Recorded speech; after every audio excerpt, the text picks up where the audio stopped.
नमस्कार. 7च्या बातमीपत्रात मी मंजिरी मराठे आपलं स्वागत करते. सुरुवातीला एक नजर ठळक बातम्यांवर. एटीएम मशीनमधून आता 10,000 रुपये काढता येणार. रिझर्व्ह बँकेचा निर्णय आजपासून लागू. कर नियंत्रणाच्या मुद्द्यावर तोडगा न निघाल्यानं वस्तू आणि सेवा कर कायद्याची अंमलबजावणी लांबणीवर. 1 जुलैपासून होणार लागू.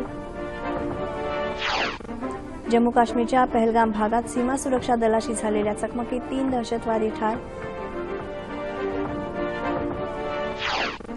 विकासाचा अजेंडा राबवण्यासाठी शिवसेनेशी मुंबईत युती करण्याची भाजपा नेत्यांची इच्छा. कार्यकर्ते मात्र स्वबळासाठी आग्रही. मुंबई वगळता इतर ठिकाणी स्थानिक निवडणुकीत राष्ट्रवादी काँग्रेसशी युती करण्यास काँग्रेस अनुकूल. अशोक चव्हाण.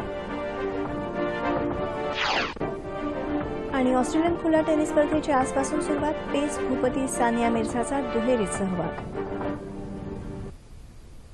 आता सविस्तर वृत्त. एटीएम केंद्रातून पैसे काढण्याची मर्यादा रिझर्व्ह बँकेनं वाढवली असून आता दररोज 10,000 रुपये काढता येणार आहेत. नवा निर्णय त्वरित लागू झाला असल्याचं रिझर्व्ह बँकेच्या प्रसिद्धीपत्रकात म्हटलं आहे. याआधी ही मर्यादा दररोज 4,500 रुपये इतकी होती. चालू खातेधारकांची पैसे काढण्याची मर्यादाही शिथिल केली आहे. आता खात्यातून आठवड्याला 1 लाख रुपये काढता येणार आहेत. आधी ही मर्यादा 50,000 रुपये होती. बचत खात्यातून मात्र आठवड्याला 24,000 रुपये काढता येणार आहेत. वस्तू आणि सेवा कर कायद्याच्या अंमलबजावणीत केंद्र आणि राज्य सरकारांमध्ये असलेले मतभेद दूर न झाल्यानं या कायद्याची अंमलबजावणी लांबणीवर पडली आहे. आता हा कायदा 1 एप्रिल 2017 ऐवजी 1 जुलैपासून लागू होईल अशी माहिती केंद्रीय वित्तमंत्री अरुण जेटली यांनी नवी दिल्लीत घेतलेल्या पत्रकार परिषदेत दिली. कर नियंत्रण आणि नुकसान भरपाई विषयक मतभेदांवर तोडगा काढण्यासाठी जीएसटी समितीची 9वी बैठक आज झाली. मात्र या बैठकीत कुठलाही तोडगा निघाला नाही. 1.5 कोटींपेक्षा अधिक वार्षिक उत्पन्न असलेल्या करदात्यांवर नियंत्रण ठेवण्याबाबत काही राज्य सरकार आग्रही आहेत. मात्र या कर नियंत्रणासाठी सक्षम यंत्रणा राज्यांकडे नाही. त्यामुळे अशी कररचना संमत करण्यास केंद्र सरकार उत्सुक नाही. या मुद्द्यांवर चर्चा करण्यासाठी पुढची बैठक 18 फेब्रुवारीला होणार आहे. वार्षिक 1.5 कोटीपेक्षा कमी उत्पन्न असलेल्या करदात्यांचं नियंत्रण राज्य सरकारच्या अखत्यारीत असणार आहे. सरकारला कुठल्याही परिस्थितीत 16 सप्टेंबरच्या आधी हा कायदा लागू करावा लागणार आहे. तयार उत्पादनांच्या किमती वाढल्यानं डिसेंबर महिन्यात घाऊक किमतींवर आधारित चलन फुगवट्याच्या दरात किंचित वाढ होऊन तो 3.39% पोहोचला. नोव्हेंबर महिन्यात हा दर 3.25% इतका होता. या महिन्यात भाजीपाल्याच्या किमतीत घसरण कायम राहिली तर डाळी, अंडी, मांस आणि माशांच्या किमती चढ्याच राहिल्या. इंधन आणि तयार उत्पादनांच्या किमती वाढल्यानं घाऊक महागाईत वाढ झाली. जम्मू काश्मीरमध्ये अनंतनाग जिल्ह्यातल्या पहलगाम भागात सुरक्षा दल आणि दहशतवाद्यांमध्ये झालेल्या चकमकीत 3 दहशतवाद्यांना कंठस्नान घालण्यात लष्कराला यश मिळालं आहे. काल रात्रभर ही चकमक सुरू होती. या दहशतवाद्यांकडून 3 AK-47 रायफल्सही जप्त करण्यात आल्या आहेत. या भागात दहशतवादी लपून बसले असल्याचं स्थानिकांनी सांगितल्यानंतर पोलिसांनी भागाच्या संचालकांची निवड करण्यासाठी पंतप्रधान नरेंद्र मोदी यांच्या अध्यक्षतेखाली 3 सदस्यीय समितीची आज नवी दिल्लीत बैठक होत आहे. निवड समितीत पंतप्रधान मोदी तसंच काँग्रेस नेते मल्लिकार्जुन खरगे आणि सरन्यायाधीश अथवा त्यांच्या प्रतिनिधींचा समावेश आहे. अनिल सिन्हा 2 डिसेंबरला सीबीआय संचालक पदावरून निवृत्त झाल्यानंतर गेला महिनाभर संचालकपद रिक्त आहे. सध्या राकेश अस्थाना यांच्याकडे सीबीआयच्या हंगामी संचालक पदाचा कार्यभार आहे. सीबीआय संचालक पदाच्या विचारार्थ 45 वरिष्ठ पोलीस अधिकाऱ्यांची यादी पंतप्रधान कार्यालयाकडे पाठवण्यात आली आहे. वरिष्ठ पोलीस अधिकारी कृष्णा चौधरी, अरुणा बहुगुणा आणि सतीश माथुर यांची नावं संचालक पदासाठी चर्चेत आहेत.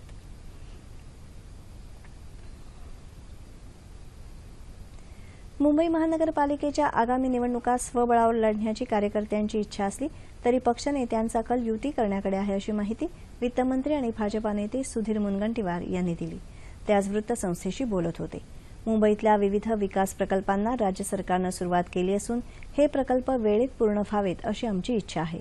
शिवसेनेबरोबर युती न झाल्यास भविष्यात मुंबई महापालिकेत या प्रकल्पांच्या अंमलबजावणीत अडथळे येऊ शकतात. हे टाळण्यासाठी मुख्यमंत्री देवेंद्र फडणवीस आणि शिवसेना पक्षप्रमुख उद्धव ठाकरे काहीतरी ठोस निर्णय घेतील अशी माहिती मुनगंटीवार यांनी दिली. शहराचा विकास हाच आमचा प्रमुख अजेंडा असल्याचंही त्यांनी सांगितलं. दरम्यान युतीविषयीच्या चर्चेत महापौर कार्यकाळ विभागणी समसमान करण्याची मागणी भाजपा करणार आहे अशी माहिती ज्येष्ठ भाजपा नेत्यांनी दिली. युतीबाबत चर्चा करण्यासाठी भाजपानं आशिष शेलार, प्रकाश मेहता आणि विनोद तावडे यांची नेमणूक केली आहे. तर शिवसेनेतर्फे अनिल देसाई, अनिल परब आणि रवींद्र मिर्लेकर चर्चा करतील. अंतिम निर्णय दोन्ही पक्षांचे नेते घेतील. विधान परिषदेची आगामी शिक्षक आणि पदवीधर मतदारसंघाची निवडणूक काँग्रेस आणि राष्ट्रवादी काँग्रेस आघाडी करून लढवणार असल्याची माहिती काँग्रेस प्रदेशाध्यक्ष अशोक चव्हाण यांनी दिली. आगामी निवडणुकांसंदर्भात चर्चा करण्यासाठी मुंबईत टिळक भवन इथं आज अशोक चव्हाण यांच्या अध्यक्षतेखाली काँग्रेसच्या ज्येष्ठ नेत्यांची बैठक झाली. त्यानंतर ते पत्रकारांशी बोलत होते. विधान परिषदेच्या 5 जागांपैकी अमरावती आणि नाशिक पदवीधर तर नागपूर या शिक्षक मतदारसंघाची जागा काँग्रेस लढवणार असून राष्ट्रवादी काँग्रेससाठी औरंगाबाद शिक्षक मतदारसंघ तर शेकापसाठी कोकण शिक्षक मतदारसंघाची जागा सोडण्याचा निर्णय घेतल्याचं चव्हाण यांनी सांगितलं. येऊ घातलेल्या स्थानिक स्वराज्य संस्थांच्या निवडणुकांसाठी राष्ट्रवादी काँग्रेस आणि समविचारी पक्षाशी आघाडी करण्याबाबत स्थानिक पातळीवरून प्रस्ताव आला तर त्याला मान्यता दिली जाईल, मात्र जातीयवादी पक्षांशी आघाडी करणार नाही, असं अशोक चव्हाण यांनी स्पष्ट केलं. मुंबई काँग्रेसच्या नेत्यांची भावना लक्षात घेता आणि राष्ट्रवादी काँग्रेसनं उमेदवारांची यादी जाहीर केल्यानं मुंबई महानगरपालिकेच्या निवडणुकीसाठी आघाडी शक्य नाही, असं त्यांनी सांगितलं. विमुद्रीकरण निर्णयाच्या विरोधात काँग्रेसच्या आंदोलन समितीची बैठक काँग्रेसचे ज्येष्ठ नेते सुशीलकुमार शिंदे यांच्या अध्यक्षतेखाली आज मुंबईत झाली. पंतप्रधान नरेंद्र मोदी यांनी विमुद्रीकरणाचा हुकुमशाही निर्णय घेतला, तसंच रिझर्व्ह बँकेची स्वायत्तता खालवली असा आरोप सुशीलकुमार शिंदे यांनी या बैठकीनंतर पत्रकारांशी बोलताना केला. येत्या 18 तारखेला मुंबई आणि नागपूर इथल्या रिझर्व्ह बँकेला काँग्रेस घेराव घालणार असल्याची माहिती त्यांनी दिली. विमुद्रीकरणाच्या निर्णयामुळे लोकांना अजूनही त्रास होत आहे. सर्वसामान्य जनतेच्या पाठीशी काँग्रेस आहे, असं शिंदे यांनी यावेळी सांगितलं. राज्यात निवडणूक आचारसंहिता जाहीर झाल्यानंतरही ठाण्यात झालेल्या भाजपा कार्यकारिणीच्या बैठकीच्या निमित्तानं भाजपानं फलक आणि झेंडे लावून आचारसंहितेचा भंग केला असा आरोप राष्ट्रवादी काँग्रेसचे प्रदेशाध्यक्ष सुनील तटकरे यांनी केला आहे. ते आज ठाण्यात वार्ताहर परिषदेत बोलत होते. याबाबत केलेल्या तक्रारींची दखल घेऊन निवडणूक आयोगानं त्वरित कारवाई करावी अशी मागणी त्यांनी केली. ठाणे महापालिकेचे आयुक्त देखील सत्तारूढ पक्षाला मदत करत असून आयोगानं त्यांच्या बाबतीतही कठोर भूमिका घ्यावी, असं ते म्हणाले. राज्यात समविचारी पक्षांशी आघाडी करण्याचा राष्ट्रवादी काँग्रेसचा प्रयत्न असून ठाण्यात त्यादृष्टीनं सकारात्मक पावलं टाकली गेली असल्याचं त्यांनी सांगितलं. पक्षातल्या ज्या नगरसेवकांना पदं मिळूनही समाधान नव्हतं त्यांना सत्ता अधिक प्रिय आहे, अशी प्रतिक्रिया तटकरे यांनी व्यक्त केली. पेट्रोल आणि डिझेलवर अनुदान देण्याची पद्धत पुन्हा सुरू करण्याचा सरकारचा विचार नाही, मात्र इंधनाच्या किमती खूप वाढल्या तर सरकार उत्पादन शुल्कात कपात करू शकतं, अशी माहिती पेट्रोलियम मंत्री धर्मेंद्र प्रधान यांनी दिली. डिसेंबरनंतर पेट्रोलच्या दरात लिटरमागे सुमारे 5.5 रुपयांची तर डिझेलच्या दरात सुमारे 4.5 रुपयांची वाढ झाल्याच्या पार्श्वभूमीवर त्यांनी ही प्रतिक्रिया दिली. जागतिक बाजारात तेलाच्या किमती वाढल्यानं इंधनाच्या किमतीही वाढल्या आहेत. दोन्ही इंधनांच्या किमती सरकारनं नियमनमुक्त केल्यानं जागतिक बाजारपेठेतल्या बदलानुसार त्यात चढ-उतार होत असतात. मात्र पुन्हा अनुदानित इंधन पद्धत सुरू करण्याचा प्रश्नच उद्भवत नाही, असं प्रधान म्हणाले. अमरावती विभाग पदवीधर मतदारसंघासाठी भाजपाचे उमेदवार गृहराज्यमंत्री डॉ. रणजित पाटील यांनी आज मुख्यमंत्री देवेंद्र फडणवीस यांच्या उपस्थितीत उमेदवारी अर्ज दाखल केला. त्याआधी झालेल्या मेळाव्यात मुख्यमंत्र्यांनी आमदार रणजित पाटील यांचा 6 वर्षातला लेखाजोखा उपस्थितांसमोर मांडला. तसंच पाटील यांना विक्रमी मतांनी विजयी करण्याचं आवाहन केलं.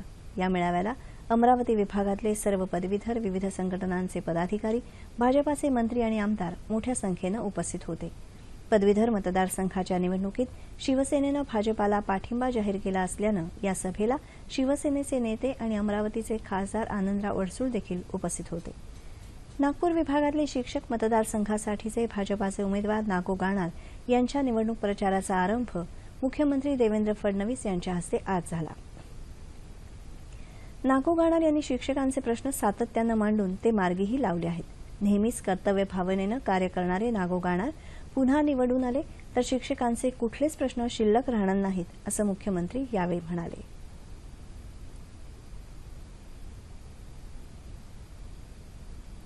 दत्तक नियम 2017च्या अंमलबजावणीला आजपासून सुरुवात होत आहे. याबाबतचा अध्यादेश केंद्र सरकारनं यंदा 4 जानेवारीला काढला आहे. महिला आणि बालविकास मंत्रालयानं एका प्रसिद्धी पत्रकाद्वारे ही माहिती दिली आहे. या नवीन अध्यादेशामुळे 2011च्या नियमावलीत बदल होणार आहे. आजपासून लागू होणाऱ्या नव्या नियमावलीमुळे दत्तक विधान प्रक्रिया अधिक सुलभ होणार आहे. पदवीधर मतदारसंघाच्या निवडणुकीसाठी नाशिक विभागातून भाजपाचे प्रशांत पाटील आणि माकपचे राजू देसले यांनी आज उमेदवारी अर्ज भरले. भाजपाचे उमेदवार प्रशांत पाटील यांच्याबरोबर संरक्षण राज्यमंत्री सुभाष भामरे, नाशिकचे पालकमंत्री गिरीश महाजन, शिक्षण मंत्री विनोद तावडे यावेळी उपस्थित होते.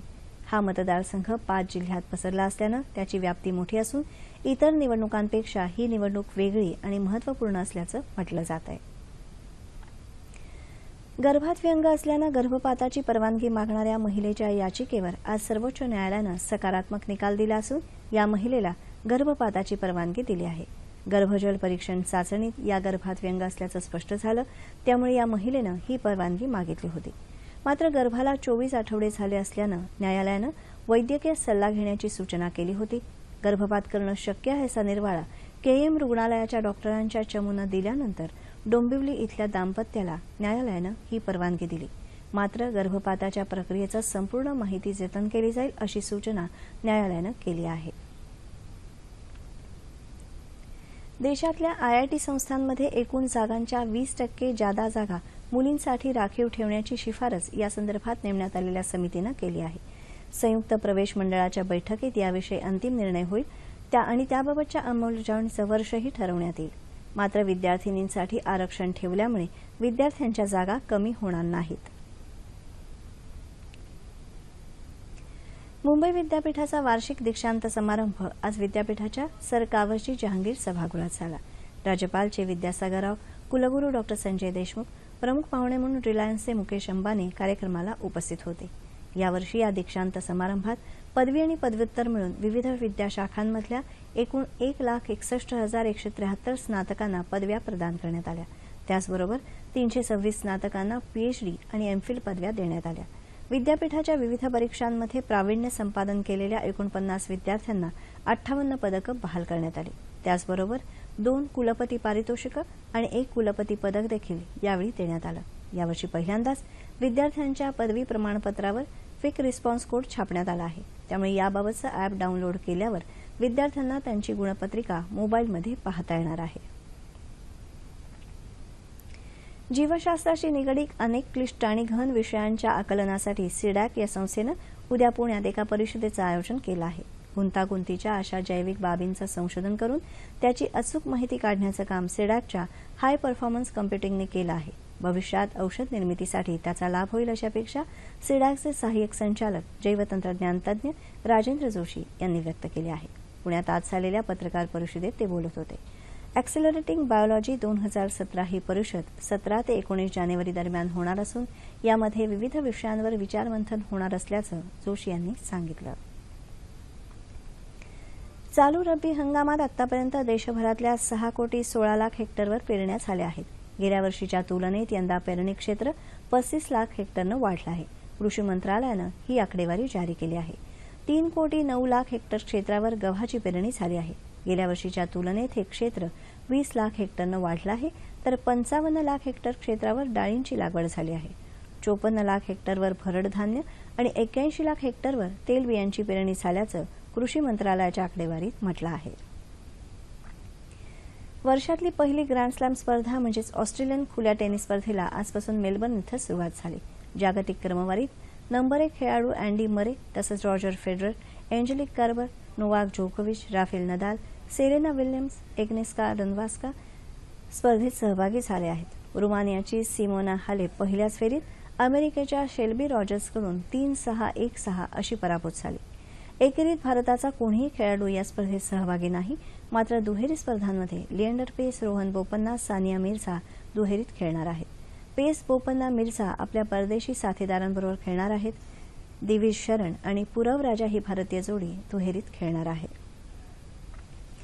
पूरपरिस्थिती तसंच इतर नैसर्गिक आपत्तीच्या काळात नागरिकांना माहिती तसंच सूचना देण्यासाठी माहिती कक्ष स्थापन करण्याची सूचना मुंबई उच्च न्यायालयानं आज राज्य सरकार आणि मुंबई महानगरपालिकेला केली. पावसाळ्यात मुंबईत अनेक ठिकाणी पाणी साचत असल्याच्या पार्श्वभूमीवर लोकांना माहिती मिळावी या दृष्टीनं दुसरी रडार डॉपलर यंत्रणा उभी करावी अशी मागणी करणारी जनहित याचिका दाखल करण्यात आली होती. या याचिकेवर सुनावणी करताना मुख्य न्यायमूर्ती मंजुला चेल्लूर आणि न्यायमूर्ती GS कुलकर्णी यांच्या खंडपीठानं या सूचना दिल्या. नैसर्गिक आपत्तीच्या काळात लोकांना माहिती देण्याची गरज असताना FM रेडिओ वाहिन्या माहिती देण्याऐवजी गाणी लावतात याबद्दल न्यायालयानं तीव्र नाराजी व्यक्त केली आहे. डॉपलर रडार यंत्रणा उभी करण्यासाठी मुंबईत गोरेगाव इथली जागा निश्चित करण्यात आली असून त्या जागेला मंजुरी मिळाल्याचं राज्य सरकार तसंच महानगरपालिकेच्या वतीनं यावेळी न्यायालयाला सांगण्यात आलं. सांगली जिल्ह्यातल्या टेंभू, ताकारी आणि म्हैसाळ सिंचन योजनेचं पाणी सोडण्याचा निर्णय राज्य सरकारनं घेतला आहे. या पाण्याचं वितरण उद्यापासून सुरू होणार असून या पाण्याचा उपयोग दुष्काळी भागाला होईल. सांगलीचे जिल्हाधिकारी शेखर गायकवाड आणि पाटबंधारे विभागाचे अधीक्षक अभियंता एच.व्ही. गुणाले यांनी यासंदर्भात माहिती दिली. 25% थकीत आणि सध्याची पाणीपट्टी भरण्याच्या अटीवर हे पाणी सोडण्यात आलं आहे. 2 लाख हेक्टर क्षेत्रावरील पीक या पाण्यावर अवलंबून आहे. जागतिक हवामान बदल आणि तंत्रज्ञानावर आधारित शेती या विषयावर नांदेड इथं स्वामी रामानंद तीर्थ मराठवाडा विद्यापीठ आणि श्री गुरु गोविंद सिंहजी अभियांत्रिकी महाविद्यालयानं एका आंतरराष्ट्रीय परिषदेचं आयोजन केलं आहे. विद्यापीठाचे कुलगुरू डॉ. पंडित विद्यासागर यांच्या हस्ते आज या परिषदेचं उद्घाटन झालं.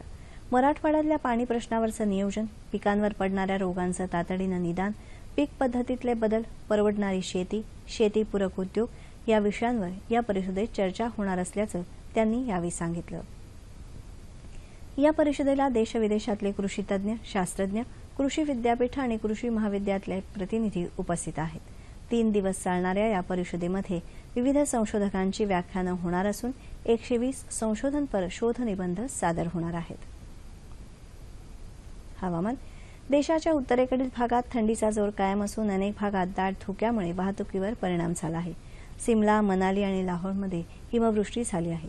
दिल्ली श्रीनगर राष्ट्रीय महामार्ग बंद करण्यात आला आहे. अनेक ठिकाणी तापमान अजूनही शून्याच्या खाली आहे. पुढील 2 दिवसात जोरदार हिमवृष्टी आणि पाऊस पडण्याची शक्यता हवामान विभागानं वर्तवली आहे. थंडीमुळे उत्तर भारतातलं जनजीवन विस्कळीत झालं आहे. सूर्याच्या उत्तरायणानंतर म्हणजेच मकर संक्रांतीनंतर हवामानात बदल होत असतात. त्यामुळे येत्या काही दिवसात राज्यात हवामानात नेमके काय बदल होतील याबाबत कुलाबा वेधशाळेचे उपमहासंचालक सुनील कांबळे यांनी दूरध्वनीवरून अधिक माहिती दिली आहे.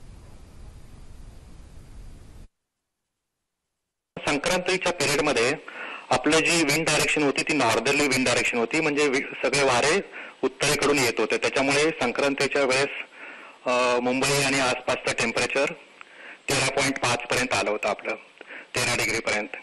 आणि आता कालपासून विंड डायरेक्शन ही नॉर्थ ईस्टर्ली झालेले आहे. त्याच्यामुळे जे उत्तरेकडून येणारे थंड वारे आहेत त्याचं प्रमाण थोडंसं कमी झालेलं आहे. म्हणून आता एक 48 आवर्ससाठी टेम्परेचर मुंबईचं स्पेशली 17 ते 18 डिग्री सेंटीग्रेडमध्ये राहील.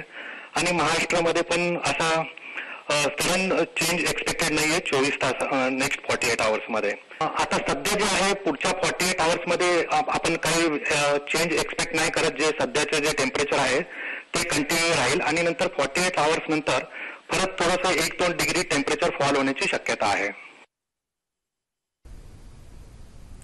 येत्या 36 तासात संपूर्ण राज्यात हवामान कोरडं राहील असा अंदाज हवामान खात्यानं वर्तवला आहे. तापमान अंश सेल्सिअसमध्ये मुंबई कमाल 31, किमान 17, नागपूर 29 आणि 11, पुणे 29 आणि 15, औरंगाबाद 29 आणि 14, नाशिक 29 आणि 13, कोल्हापूर 29 आणि 17, रत्नागिरी 31 आणि 19, सोलापूर 31 आणि 16, अमरावती 28 आणि 12. ठळक बातम्या पुन्हा एकदा. एटीएम मशीनमधून आता 10,000 रुपये काढता येणार. रिझर्व्ह बँकेचा निर्णय आजपासून लागू. कर नियंत्रणाच्या मुद्द्यावर तोडगा न निघाल्यानं वस्तू आणि सेवा कर कायद्याची अंमलबजावणी लांबणीवर. 1 जुलैपासून होणार लागू. जम्मू काश्मीरच्या पहलगाम भागात सीमा सुरक्षा दलाशी झालेल्या चकमकीत 3 दहशतवादी ठार. विकासाचा अजेंडा राबवण्यासाठी शिवसेनेशी मुंबईत युती करण्याची भाजपा नेत्यांची इच्छा. कार्यकर्ते मात्र स्वबळासाठी आग्रही. मुंबई वगळता इतर ठिकाणी स्थानिक निवडणुकीत राष्ट्रवादी काँग्रेसची युती करण्यास काँग्रेस अनुकूल. अशोक चव्हाण. आणि ऑस्ट्रेलियन खुल्या टेनिस स्पर्धेची आजपासून सुरुवात. पेस भूपती सानिया मिर्झाचा दुहेरीत सहभाग. याबरोबरच हे बातमीपत्र संपलं. जीएसटी अर्थात वस्तू आणि सेवा करासंदर्भात निर्माण झालेली कोंडी सोडवण्यासाठी केंद्रीय वित्तमंत्री अरुण जेटली यांच्या अध्यक्षतेखाली 9वी आणि महत्त्वपूर्ण बैठक आज नवी दिल्ली इथं झाली. जीएसटीबाबत असलेल्या समस्या आणि ही नवी प्रणाली लागू झाल्यानंतर होणारे बदल याविषयी चर्चा करण्यासाठी महाराष्ट्र चेंबर ऑफ कॉमर्सचे मूल्यवर्धित कर तसंच वस्तू आणि सेवा कर समितीचे अध्यक्ष सतीश बुब यांना आज रात्री 9:30च्या बातमीपत्रात निमंत्रित करण्यात आलं आहे. तेव्हा पुन्हा भेटूया पुढील बातमीपत्रात आपल्या सह्याद्री वाहिनीवर. नमस्कार.